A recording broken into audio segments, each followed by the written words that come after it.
Welcome to the Present Truth Ministries and experience wonderful educative studies on healthful living, dealing with Islamic faith, Bible studies, Bible prophecy, and many other present truth messages for the last days.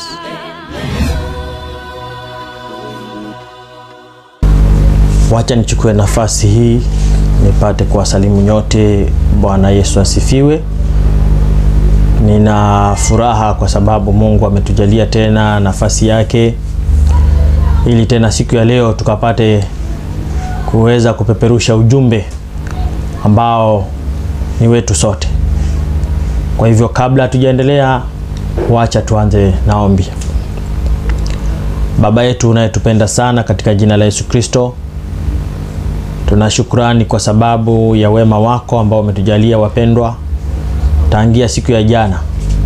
Umeweza kuona tena siku ya leo tukapate kujumuika kwa pamoja ili tuweze kusikiliza maneno yako. Tunakuomba Bwana kwa pamoja nasi, pamoja hata na mtazamaji, ili Bwana mapenzi yako yakazidi kutendeka, kwa maana yote yanatendeka kwa ajili ya utukufu wa jina lako. Nitumie kama chombo mimi mtumishi wako tu, ili Bwana nikapate kulete maneno ambayo ungependa watoto wako wakayasikie. Jina lako litukuzwe sasa na hata milele. Ni katika jina la Yesu Kristo tunaomba hata na kuamini. Amen. Wapendwa, wacha nichukue fursa hii tuweze kuingia katika somo la siku ya leo. Na somo la siku ya leo, kama vile tulivyotangaza siku ya jana, tutaanza kulete mambo ambayo tutaanza kuingia kidogo kwa undani. Na somo la siku ya leo litakuwa linazungumzia uhusiano wa majini na watu. Vipi hali hiyo inakuwa kivipi? Je, Mungu angependa tuhusiane na hivi viumbe? Mungu angependa tupate kushirikiana navyo? Hiyo ndio somo ambalo tunaenda kuzungumzia siku ya leo. Lakini kabla ya hapo, kama kawaida, ni vizuri tukapate kuangalia reaction ambazo zilikuwepo siku katika somo ambalo lilikuwepo ambalo lilipita. Tulikuwa tunaangalia somo sehemu ya pili, kwa nini Muhammad si Muislamu, sehemu ya pili. Kuna kitu ambacho kimenishurutisha, tutakuja kuingia katika hiyo series maana inaenda paka 5, lakini nataka tuchukue mkato kidogo ili tuanze kuweka tena mambo mengine, watu tukazidi kufahamu ni jambo gani ambalo linaendelea katika ulimwengu wa kiroho. Na kwa sababu hiyo, wacha nichukue nafasi hii nikapate kujibu baadhi ya maswali. Leo sitajibu maswali yote, nitajibu maswali matatu tu, kisha tuingie katika somo la siku ya leo. Maswali kama kawaida, rafiki yangu yule Hilal ameweza kulete mambo fulani mbele yetu, mambo kama matatu hivi. Nachukua maswali yote kutoka kwa bwana Hilal ili akapate kuelewa. Lakini hata kabla sijajibu, kuna jambo moja ambalo ninashukuru sana kwa huyu bwana Hilal. Ni kwamba anafuatilia ujumbe sana. Hilo ni jambo ambalo Mungu tunakuombea apate kukufungua zaidi macho ya kiroho, ukapate kuangalia na kuelewa. Hilal kila siku somo linapopanda hakosi kutazama, na anakuwa miongoni mwa watu wa kwanza, ama anakuwa mtu wa kwanza kabisa kuweza kureact na kulete maswali yake na maoni yake. Kwa hivyo tunashukuru Mungu sana kwa sababu yake bwana huyu.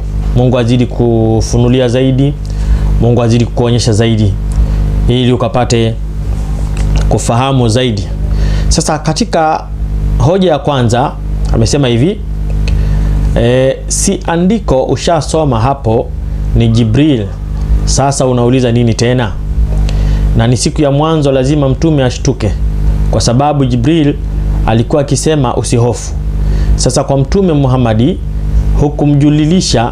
hakumjulisha pale, ndio maana akashtuka. Na aya nilitoa mwanzo kuwa Jibril hana makosa kumletea Muhammad utume, wala hana makosa kumletea Qur'ani imetoka kwa Mungu. Sasa kipengele hiki ndio kidogo ningependa Bwana Hilal ukapata ukisikia. Maana namna vitabu vinavyosema kidogo vinakuwa kando kidogo na vile wewe umesema kwamba Mwenyezi Mungu ndiye kamteremshia Qur'ani. Wacha tuulize Qur'ani. Nasoma katika tafsiri ya Sheikh Muhsin Al-Barwani ambaye anaheshimika sana katika nyanja za elimu. Aya ambayo umeinukuu ni katika suratul Baqara, sura ya ng'ombe wa manjano wa kike, aya 97. Inasema qul man kana aduwa li Jibrila, sema aliyekuwa ni adui wa Jibrili, fa innahu nazalahu ala kalibi, basi huyo ndiye aliyeteremsha Qur'ani. Kwa hivyo nina imani bwana unazidi kusikiliza na kufahamu. Unaweza ukaisoma aya hiyo ukiwa peke yako nyumbani kwa lafzi ya Kiarabu, utaelewa. Kama nimekosea utasema mwalimu kakosea, lakini mimi nimeisoma vile ilivyo katika lafzi ya Kiarabu, na inapotafsiriwa katika Kiswahili ina maana ile ile. Lakini unaposoma wewe ulichukua ukasoma katika tafsiri ya Farisi. Tafsiri ya Farisi kaboronga.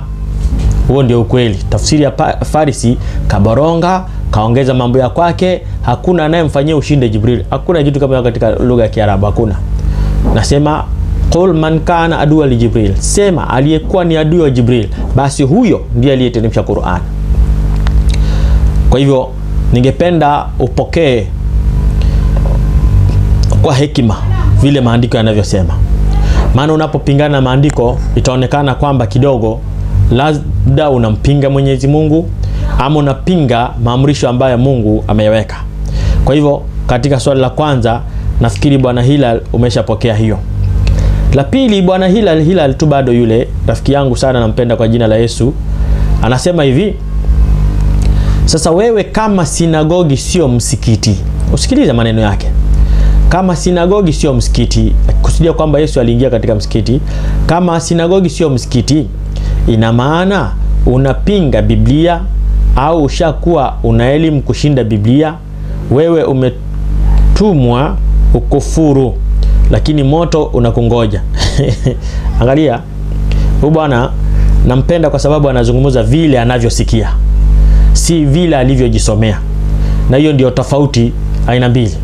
Kuna kuzungumza ile ambayo mwenyewe umejisomea, na kuna kuzungumza ile ambayo umesikia labda watu wakizungumza kwenye mikutano nje na wapi na wapi, ukazungumza mawazo yao. Hiyo ni vitu viwili tofauti. Kwa hivyo bwana huyu siwezi nikamlaumu, maana anazungumza yale aliyoyasikia akizungumzwa pale nje. Sasa anasema kama sinagogi sio msikiti, ina maana unapinga Biblia. Yaani ina maana mimi ninayezungumza napinga Biblia. Ndio nisiwe napinga Biblia. Bwana Hilal ungetupatia andiko ndani ya Biblia kwamba sinagogi ni msikiti, tungekuelewa. Ungetuelewesha tu kwamba sinagogi ni msikiti. Ungetupatia tu andiko moja kwa moja bila kupita kule kando. Na wewe utakaposema hivyo, basi wewe ndio moja kwa moja utakuwa unapinga Qur'ani. Kivipi? Asoma katika tafsiri ya Sheikh Muhsin Al-Barwani ile ambao watu wengi wapendi kusikia. Inasema hivi, inasoma hapa katika suratul Hajj, sura 22 aya yake ni 40. Inasema hivi: wale ambao wametolewa majumbani mwao pasipo haki, ila kuwa wanasema Mola wetu mlezi ni Mwenyezi Mungu, na lau kuwa Mwenyezi Mungu hawakingi watu kwa watu, basi hapana shaka zingelivunjwa nyumba za watawa, usikilize vizuri, na makanisa na masinagogi na misikiti, ambamo ndani yake jina la Mwenyezi Mungu linatajwa kwa wingi. Kwa hivyo Qur'ani inatambua kuna makanisa, inatambua kuna masinagogi, inatambua kuna misikiti. Lakini wewe Bwana Hilal, wewe unatambua kuna kanisa na kuna msikiti, hakuna sinagogi. Ukiwa na maana kwamba sinagogi ndio msikiti. Qur'ani shaweka wazi kwamba msikiti katika lugha ya Kiarabu inaitwa masjid katika lugha ya Kiarabu. Sinagogi labda ungeuliza wale walimu ambao wako pale mtaani, wangekufundisha sinagogi linaitwaje, ambapo nina uhakika asilimia karibu 95 hata wale ambao wanazunguka kwenye mikutano hawana habari. Wewe mtaje yeyote, Habibu Othman Mazinge, sijui Suleiman Mazinge, sijui Yusuf Ambogo, hawana habari sinagogi kwa Kiarabu linaitwaje, hawana habari. Kwa hivyo ni vizuri ungejua, maana msikiti unaitwa masjid, sinagogi katika lugha ya Kiarabu inaitwa majami'u. Hiyo shawaisikia, ushaiambiwa hiyo. Kwa hivyo ningependa tu kukusii, unapozungumza mambo ambayo umeyafanyia utafiti mwenyewe na ukaona kwamba hili linanifaa. Wacha niingie katika swali la 3 kisha niweze kuingia katika somo la siku ya leo. Inasema hivi: Wakristo mnaabudu shetani, ndio maana mnyama aliyeumbwa na Mwenyezi Mungu huwezi kuchinja wewe kafiri. Maneno ya bwana yule bwana Hilal kwamba Wakristo wanamwabudu shetani. Sasa sijaelewa Wakristo wanamwabudu shetani kivipi? Tunauliza Qur'an, Wakristo wanaabudu shetani? Maana huyu bwana ndiye anayezungumza. Inasema katika suratul Maida, sura ya meza iliyoandaliwa vizuri, aya 82, hakika utawakuta walio maadui zaidi kuliko watu wengine kwa Uislamu ni Mayahudi na wale mshirikina wasiokuwa na kitabu, na utawaona walio karibu kwa urafiki na Waislamu ni wale wanaosema sisi ni Wakristo. Ni kwa sababu gani? Hayo ni kwa sababu wako miongoni mwao wanavioni na wachao Mungu. Andiko la Qur'an nasema Wakristo ni wacha Mungu. Wewe bwana Hilal unasema Wakristo wanaabudu shetani. Tuelewe nani kati ya wewe na Allah? Nani? Bila shaka katika matamshi yako itaonekana wewe ndio yani unajua zaidi kuliko Mungu wako. Maana Mungu wako anasema Wakristo ni wacha Mungu. Wewe unasema hapana, Wakristo wanaabudu shetani. Haya, vipi na vipi? Ya kwanza. Ya pili, umesema ndio maana mnyama aliyeumbwa na Mwenyezi Mungu huwezi kuchinja wewe kafiri. Ndio sababu unaona watu walidanganywa. Enda katika sehemu zote ambazo kuchinja wanyama inafanyika, iwe ni kule Dagoreti, iwe ni KMC, inaitwa KMC ama nini pale Athi River, iwe katika butchery yoyote, mahali ambapo wanyama wanachinjwa. Hata ukitembea hapa mtaani, utembee huku tu, utaona mtu anapoenda kuchinja, anaenda kununua kuku, anapeana, anachinjwa na Muislamu. Na ni Mkristo unapeana mnyama achinjwe na Muislamu kwa miungu ya kigeni. Mungu alikataza vitu kama hivyo. Kama unataka usiende kuweka kwa miungu ya kigeni, Mungu alikataa. Lakini unapata hata Mkristo ameshaamini kwamba Muislamu asipochinja hicho kitu kikosa na hamwabudu Mungu mmoja. Angalia vile tulikaliwa akili. Hii ni kukaliwa akili kubwa sana wapendwa. Maana hakuna mahali wala hakuna mahali pamepeana ruhusa kwamba Muislamu ndio lazima achinje. Hakuna kwa Qur'ani nzima. Kama ipo munipe. Kama ipo kwa Qur'ani nzima hakuna. Na kwa sababu hiyo ndio sababu utaona vitu vingi vinafanyika saa hii. Uislamu umepandishwa juu, Ukristo unakanyagiwa chini, na tukitoka hapo tunaenda kanisani kuimba Yawe Yawe Yawe Yawe Yawe Yawe, kanitoa chini kaniweka. Na huku wewe umeweka hifadhi zako ama vitu vyako vyote kwa yule mwovu shetani. Huko ndio umeweka. Ndio maana unaona wanasema ati lazima wao wachinje. Hiyo ni kinyume na vitabu. Ni kinyume na vitabu. Hakuna kitabu kinasema lazima Muislamu achinje. Sasa bwana Hilal unaposema kwamba mnyama aliyechinjwa, aliyeumbwa na Mwenyezi Mungu, Mkristo hawezi chinja, basi ungetupatia andiko ama ungetuelimisha wazi naenda vipi. Lakini sikiliza, unaposoma katika kitabu ni cha Qur'ani, katika kitabu ni cha Qur'ani, sura yake ni ya 5, aya yake 5, aya yake ni ya 5, inaitwa suratul Maida, sura ya meza iliyoandaliwa vizuri. Sheikh mkuu, wacha wewe ambaye kidogo ni mtihani, Sheikh aliyekuwa kadhi anasema katika tafsiri yake ama katika sababu nuzul ya aya hiyo, chakula cha kuchinja chakula cha kuchinja hakiwi halali kwa Waislamu ila kichinjwe. Kwa hivyo kama kitachinjwa na mtu ambaye hajaorodheshwa hapa, basi kitakuwa ni haramu. Lakini kama kitachinjwa na yeyote ambaye ameorodheshwa katika Qur'ani, hicho chakula ni halali. Sasa wewe jiulize, katika vichinjio mnaofanya kuna Mkristo anachinja? Angalia vile mnafanya. Nasema chakula cha kuchinja hakiwi halali kwa Waislamu ila kichinjwe na Muislamu, au kichinjwe B Muyahudi, au kichinjwe C Mkristo. Ala, kumbe inakubali wa Kristo kuchinja. Lakini we enda mahali pa wanauza kuku. Wapi utasikia Omari ndio anachinja, utasikia Abdalla ndio anachinja, utasikia Hussein ndio anachinja, au utasikia Thomas anachinja ama Peter anachinja. Kwa sababu gani? Ukienda wanakuambia wewe ni kafiri bwana, anta kafiri. Wewe huwezi chinja. Kivipi? Qur'ani inasema chakula kimechinjwa na Mkristo, kimechinjwa na Myahudi, kimechinjwa na Muislamu, ni sharti Muislamu ale. Wamekataa na kwa hivyo wanapinga Qur'ani. Nafikiri nimesha kujibu bwana Hilal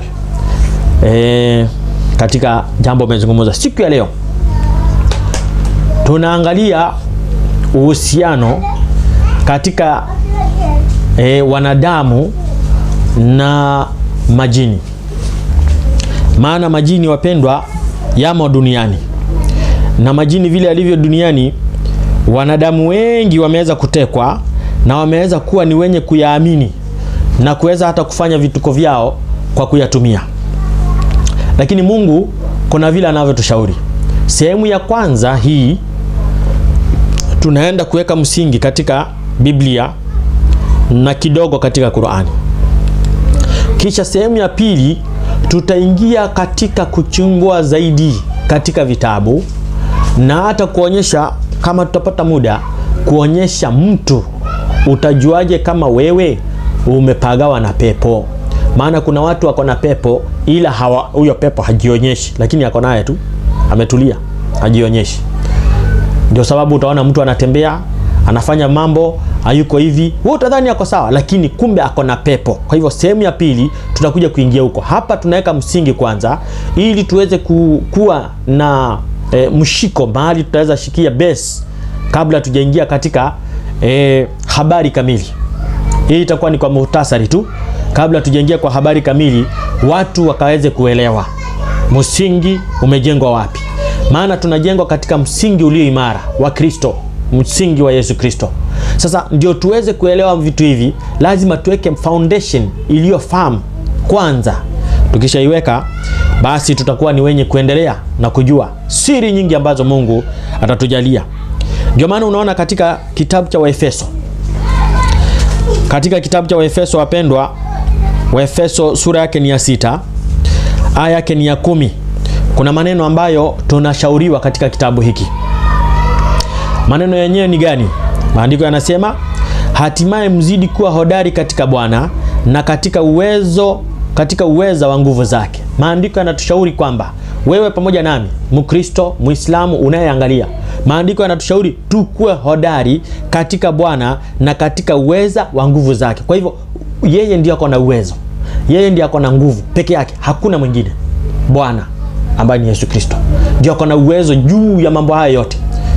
Kwa hivyo maandiko yanatushauri wewe pamoja nami tuwe hodari na tuwe imara katika uwezo wa nguvu zake. Kwa nini?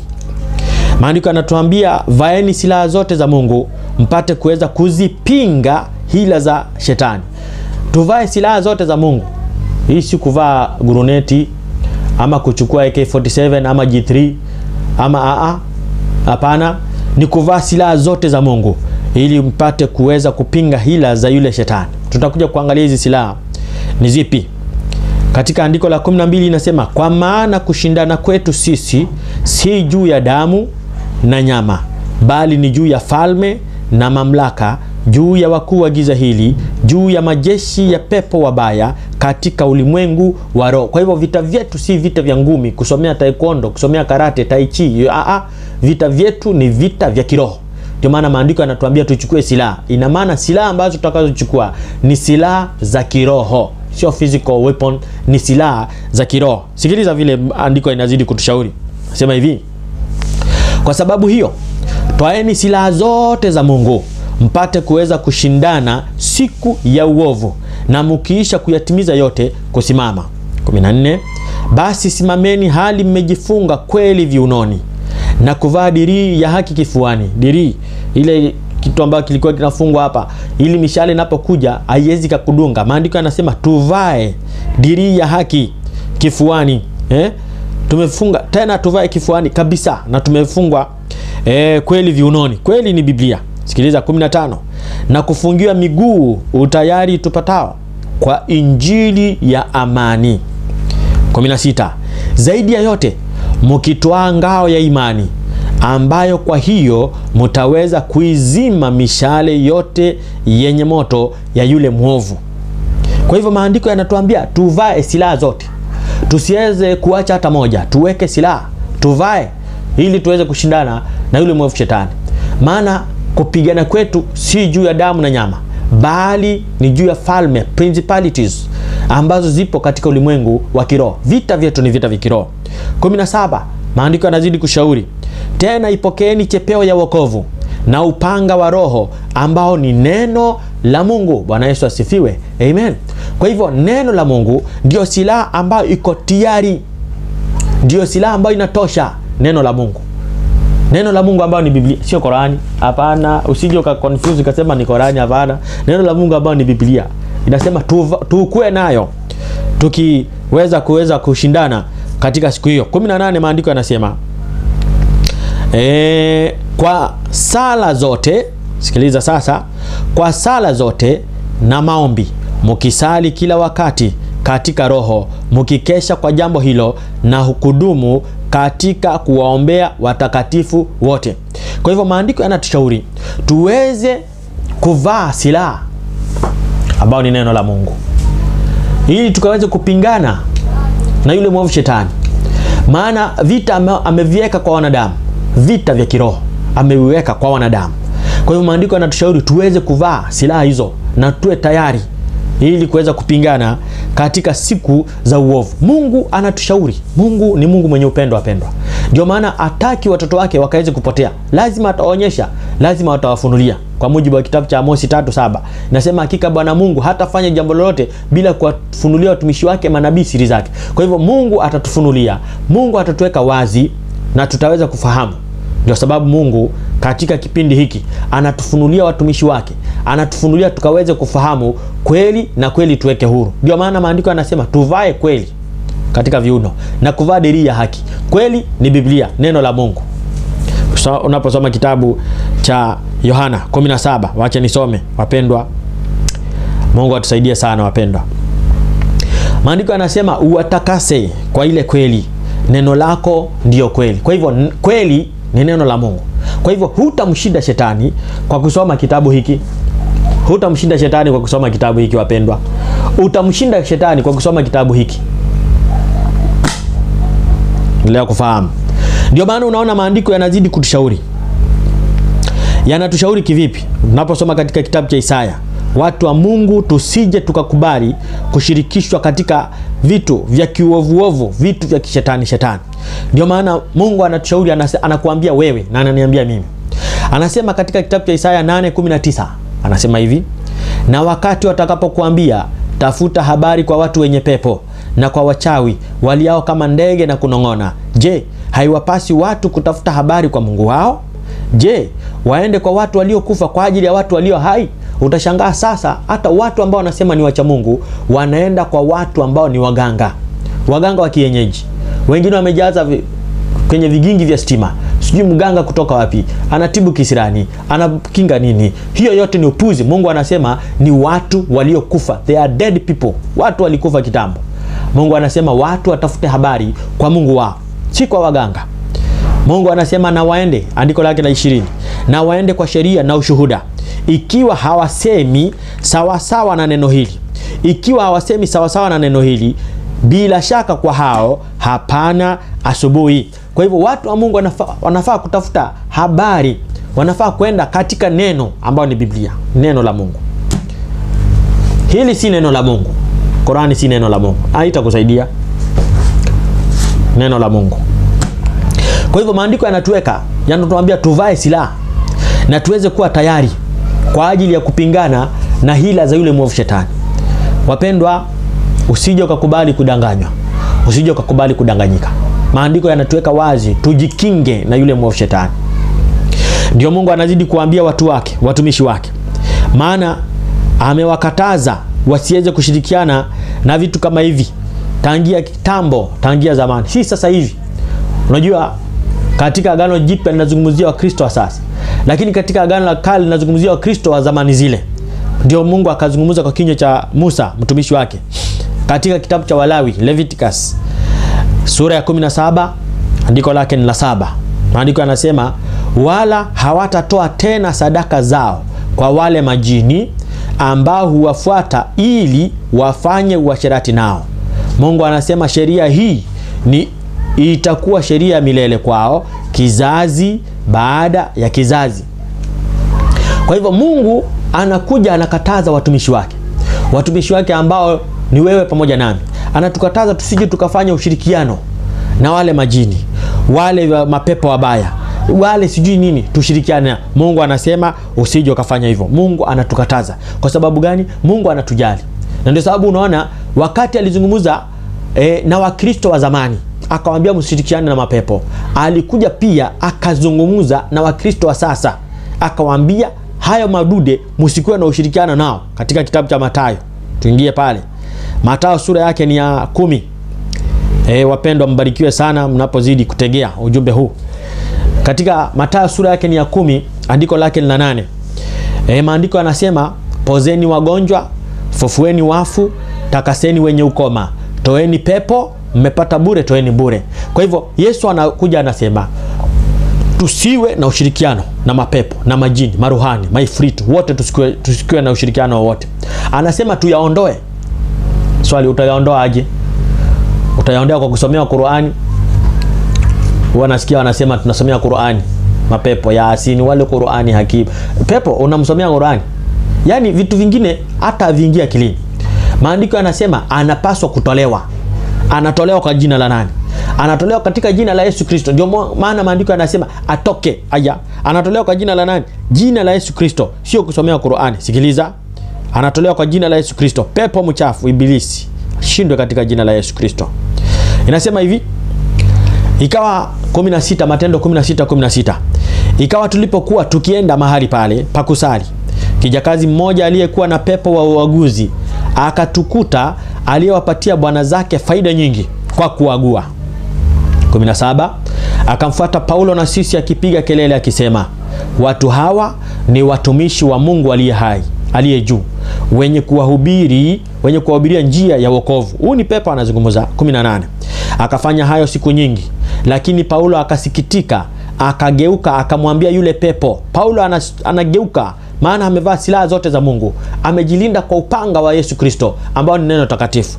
Paulo akasikitika, akageuka akamwambia yule pepo, na kuamuru kwa jina la Yesu Kristo, mtoke huyu.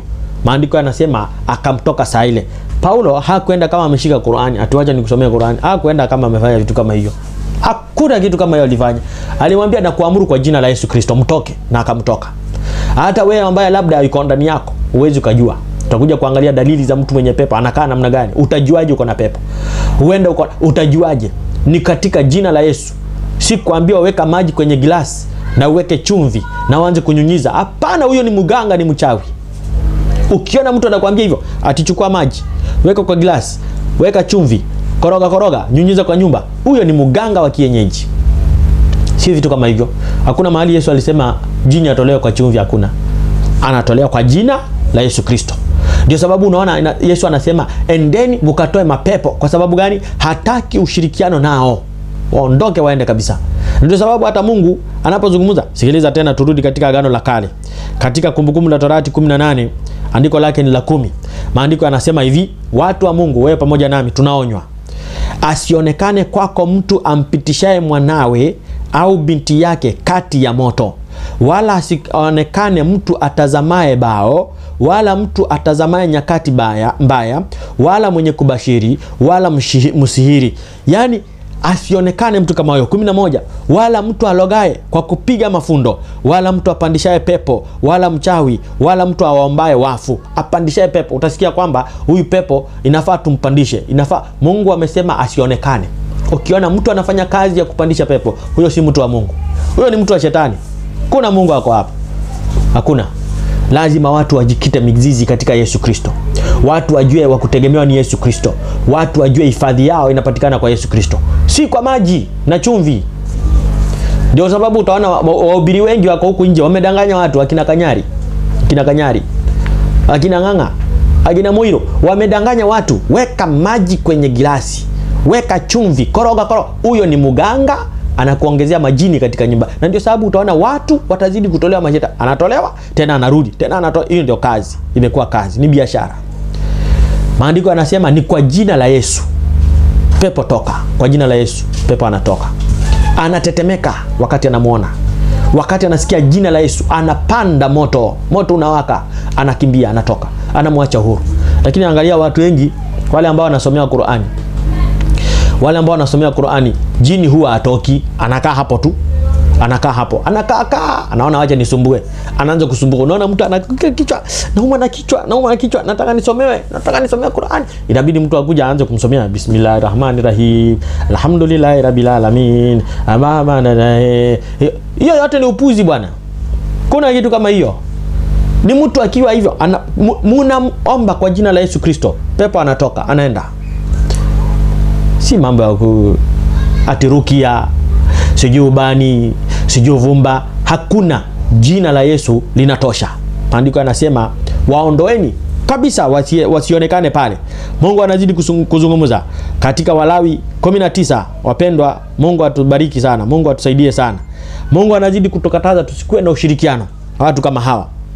Anasema Walawi 19:31, msiwaendee wenye pepo wala wachawi, msiwatafute ili kutiwa unajisi na wao. Mimi ndimi Bwana Mungu wenu. Mungu anatutolea wazi, anasema tusitafute watu kama hao, wachawi, walogao, wapandishao pepo. Nini? Mungu anasema mimi ndimo Mungu wenu. Usifanye vitu kama hizo. Usikubali kufanya vitu kama hivyo. Lakini unapoangalia unapata watu wameweka tumaini lao kwa vitu kama hivi. Watu wameweka matumaini yao kwa watu ambao wanasoma Qur'ani, wanawasomea Qur'ani. Watu wameweka tumaini yao kwa waombaji. Wale unaona mtu ameweka kabendera kwake, watu wanajua hapo kuna muombaji. Watu hapo ndio mtu anaenda pale, unasikia mtu anaongea kama ndege. Hiyo vitu vyote Mungu anasema achaneni navyo, mimi ndimi Mungu niwaponyaye. Katika jina la Yesu pepo anaondoka, anaenda. Lakini watu wengi wamekubali kuchezewa shere. Kwa hivyo Mungu anapotoa kwa hekima yake, hataki wacha Mungu watu wake waweze kuchezewa shere, waweze kudanganywa, ama waweze kuwa na ushirikiano na hawa viumbe wabaya, akina majini. Lakini ukiuliza kitabu cha pili utasikia kinasema wama haraktu jini wa insa ila liyabudun. Yani Mungu aliwaomba majini na watu ili wamwabudu. Hakuna kitu kama hiyo. Jini pepo alipoondoka mbinguni. Sikiliza katika kitabu cha Ezekieli. Yeye alipofukuzwa kutoka mbinguni, alikuwa ameweka agenda zake. Agenda ambazo aliziweka. Nasoma kitabu cha Ezekieli 28. Wapendwa, Mungu atusaidie, Mungu atusamee, Mungu atuokoe. Mungu atufanye viumbe vipya. Mungu atulinde sana. Barikiwa sana. Mungu anazungumza, anasema wewe ulikuwa kerubi. Nasoma Ezekieli 28:14. Wewe ulikuwa kerubi mwenye kutiwa mafuta, afunikae. Nami nalikuweka hata ukawa juu ya mlima mtakatifu wa Mungu. Umetembea huko na huko kati ya mawe ya moto. Ulikuwa mkamilifu katika njia zako tangu siku ile ulipoumbwa, hata uovu ulipoonekana ndani yako. Kwa wingi wa uchuuzi wako watu walikujaza udhalimu ndani yako, na umetenda dhambi. Kwa sababu hiyo nimekutoa kwa nguvu katika mlima wa Mungu kama kitu kilicho najisi, nami nimekuangamiza ewe kerubi ufunikae, utoke katika mawe hayo ya moto. Kwa hivyo alikuwa ni malaika ambaye yalikuwa yuko safi, ambaye alikuwa anaketi karibu na Mungu. Yeye akaona hii kuwa karibu na Mungu, basi wacha niweze kupandisha malengo yangu. Wacha niweze kupandisha malengo yangu ili nami nikaweze kuwa kama huyu. Mungu akamfukuza. Ndio Mungu anasema ulikuwa mkamilifu katika njia zako. Kwani ajenda hizi zake ama malengo haya alikuwa ameweka ni gani? Katika Isaya 14 wapendwa, Mungu atusaidie. Isaya 14:12 inasema, jinsi ulivyoanguka kutoka mbinguni ewe nyota ya alfajiri, mwana wa asubuhi, jinsi ulivyokatwa kabisa ewe ulioangusha mataifa. Nawe ulisema moyoni mwako, nitapanda paka mbinguni, nitakiinua kiti changu juu kuliko nyota za Mungu, nami nitaketi juu ya mlima wa mkutano katika pande za mwisho za kaskazini. Nitapaa kupita vimo vya mawingu, nitafanana na yeye aliye juu. Kwa hivyo alitaka kufanana na Mungu aliye juu, akafukuzwa. Kwa hivyo shetani au jini ni kiumbe ambaye alikuwa ni malaika mwanzoni, alikuwa ni mkamilifu. Alipoingiwa na tamaa mbaya, unaona tamaa hizi zinatuingiza wanadamu pahali pabaya. Unaona mtu anatamani kupesa tu, yani anafanya pesa, anatamani pesa. Hiyo ni shetani anaanza kutumia. Maana atakutumia utapata kwamba umekwisha kukua. Ndio unaona mtu anatamani pesa, anakuwa pesa mpaka mara moja anaacha imani, anamkana Yesu Kristo. Kwa sababu huyu aliingiwa na tamaa. Alitaka afanane na Mungu wa mbinguni. Mungu akamfukuza. Alipomfukuza ndio anasema ulikuwa kerubi afunikae. Lakini wengine wakasema hapana, alikuwa Mungu aliumba jini ili apate kumwabudu. Hiyo ni kukosa kuelewa. Ndio Mungu anawashauri hivi Waislamu. Nasoma katika Qur'ani sura yake ni ya 2, Suratul Baqara, na hii Suratul Baqara ina mambo sana. Katika aya ya 13 na kuteremka, majini wanapoambiwa, sikiliza, na wanapoambiwa aminini kama walivyoamini watu, husema tuamini kama walivyoamini wale wapumbavu. Hao ni majini wanasema tuamini kama wale walivyoamini wale wapumbavu, yani wale wanadamu.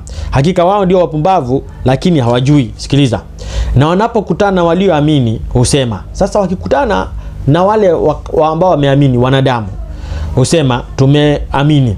Na wanapokuwa peke yao kwa mashetani wao husema hakika sisi tu pamoja nanyi tunawachezea shere tu. Sasa wewe nikuulize, hata unayetazama rafiki yangu Hilal, kwa nini ukubali kuchezewa shere na shetani? Kwa nini? Kwa nini? Maana anasema anawachezea shere tu. Na ukiuliza Muislamu yote atakwambia unajua kuna vikundi viwili majini. Kuna wale wazuri na kuna wale wabaya. Kwa hivyo ukiona mtu ako na jini atakwambia ni yule mzuri, yule aliyesilimu. Tutakuja kuingia huko. Yule aliyesilimu. Hata Muhammad aliulizwa na maswahaba wake, akaulizwa hivi, wewe mtume, hata wewe uko na jini? Akasema ni naye, lakini wangu Mwenyezi Mungu alinisaidia nikamsilimisha, hanisumbui. Yeye anapatikana katika kitabu kinaitwa Mishkat. Hiki hapa. Mishkat. Anasema hivyo. Na ukisoma kitabu kinaitwa Asili ya Majini anasema ni bahati mbaya kwamba Adam na Hawa hawakufanikiwa kufanya jitihada za kumwezesha shetani na wanawe kuomba msamaha kwa Mwenyezi Mungu na kwa Waislamu. Ni Mtume Muhammad tu ndiye alimsilimisha shetani akawa Muislamu. Angalia imani kama hii. Kwa hivyo anaposilimu anakuwa ni Muislamu. Na andiko linasema katika 49:10 inama mu'minun ikhwa, kwa hakika waumini wote ni mandugu. Kwa hivyo shetani akasilimu kawa Muislamu, na wewe kawaida unaangalia ni Muislamu. Kwa hivyo nyinyi mtaitana aje kwa mujibu wa vitabu? Mandugu, brothers. Na ndio sababu unaona kwa mujibu wa vitabu hiyo ni imani ambayo inaitwa bid'ah. Maana unaposoma katika Qur'ani sura ya 6, nimesema ni utangulizi tunaweka, kisha tutakuja kuingia katika part 2. Usije ukakosa katika part 2, itakuwa ni moto. Katika Suratul An'am sura ya 6 aya 128 inasema na wakumbushe siku atakapowakusanya wote awaambie. Kwa hiyo kuna siku Mungu atakusanya wote awaambie, enyi makundi ya majini. Kwa hiyo si kundi moja, ni enyi makundi ya majini, hakika nyinyi mmechukua wafuasi wengi katika wanadamu, na marafiki wao katika wanadamu watawagombania waseme, Mola wetu tulinufaishana sisi na wao, na tumefikia muda wetu uliotuwekea. Basi Mungu atasema, moto ndio makazi yenu, mtakaa humo milele. Yani ni milele na milele huko motoni. Mbona ukubali kuchezewa na shetani? Mbona ukubali? Maandiko yanasema anawachezea shere tu, ni shere anawachezea. Ni vizuri watu tukae katika imani ya kuweza kumtegemea Yesu Kristo, ya kuweza kumtazama Yesu Kristo. Maana wote atakuja kuangalia. Na si usikilize. Si mchezo. Anasema hivi katika Suratul Araf sura ya 7 aya yake ni ya 16. Baada kwa sababu alionewa. Sikiliza hapa kwanza kabla hatujasoma hiyo 7. Maana tuliposoma katika Biblia tuliona kwamba alikuwa na malengo yake aliyoyaweka. Alitaka afanane na Mungu wa mbinguni ndiposa akaweza kufukuzwa. Lakini unapoangalia katika kitabu hiki cha pili, shetani alionewa kabisa kufukuzwa kwake mbinguni. Kwa sababu gani? Suratul Kahf sura 18 aya 50. Nakumbukeni tulipowaambia malaika msujudieni Adam. Kwa hivyo malaika, amri imekuja kwa malaika, si binadamu, si majini. Na Waislamu wanasema shetani ni katika majini. Majini ni tofauti na malaika kwa elimu yao bila kujua. Sasa wanasema nakumbukeni tulipowaambia malaika msujudieni Adam, basi wakamsujudia isipokuwa Ibilisi. Yeye alikuwa miongoni mwa majini na akavunja amri ya Mola wake. Sasa nauliza, alivunja amri gani wakati amri haikuwa yake? Amri ilikuwa kwa malaika, haikuwa kwa jini. Maana nyinyi mnatufundisha jini na malaika ni vitu viwili tofauti. Sasa amri ni kwa malaika, si kwa jini. Sasa huyu mbona anaadhibiwa? Si unaona alionewa kwa mujibu wa Qur'ani. Kwa kweli alionewa kwa mujibu wa Qur'ani. Mungu hakuwa fair. Lakini ukiangalia kwa Biblia, shetani alitaka afanane na Mungu. Mungu akasema hatuwezi kuwa Mungu wawili hapa. Toka, ondoka, akamfukuza. Sasa kwa sababu shetani alionewa na yeye akajua ameonewa. Sasa sikiza vile anamtia Allah tabaraka wa taala kwenye darasa. Darasa nzuri tu anamtia, anamwambia hivi katika sura 7 aya 16. Akasema, sasa huyu ni Ibilisi anamwambia Allah. Akasema, kwa kuwa umenihukumia upotovu, yani upotevu, basi nitawakalia waja wako katika njia yako iliyonyooka ili niwapoteze. Anamwambia peupe, point blank, wewe umenionea. Amri haikuwa yangu, ilikuwa ya wale. Ilikuwa ya malaika na mimi ni miongoni mwa majini. Sasa kwa sababu umenionea, nami nitawakalia waja wako katika njia yako iliyonyooka ili niwapoteze. Kisha nitawafikia kwa mbele yao na nyuma yao na kuumeni kwao na kushotoni kwao. Kwa hivyo atawakalia, atawazunguka pale, atawazunguka mpaka hawatajua Mungu ni nani. Na anasema atawakalia katika njia iliyonyooka. Njia iliyonyooka ni gani kulingana na Qur'ani? Suratul An'am sura 6 aya 126. Na hii dini ya Uislamu ndiyo njia ya Mola wako iliyonyooka. Kwa hivyo hapo ndio alisema atakita mizizi, ataweka kambi hapo. Atakaa hapo. Hapo ndio atakaa. Na atasema atawafikia kwa mbele yao, kwa nyuma yao, kushoto, kila sehemu awazunguke. Ndio sababu unaona wamesilimu, majini wamesilimu. Majini wanasoma Qur'ani. Majini hata saa hii vile tunavyozungumza wamefunga. Si waje nikusomee. Kwa sababu gani? Wako na imani hiyo. Wanawadanganya watu na watu wamekwisha amini. Watu wamekwisha kuamini kabisa. Hii ni kitabu nasoma kinaitwa Ulimwengu wa Majini na Vituko Vyao. Kitabu hiki kizuri tu, kimeandikwa na Said Hamisi Mukama.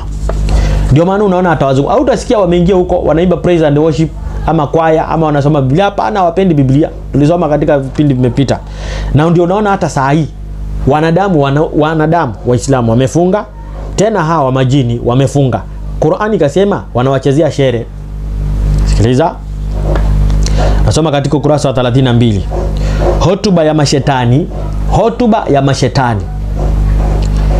Mwezi wa Shaaban karibu ya Ramadhani huwa kama ifuatavyo.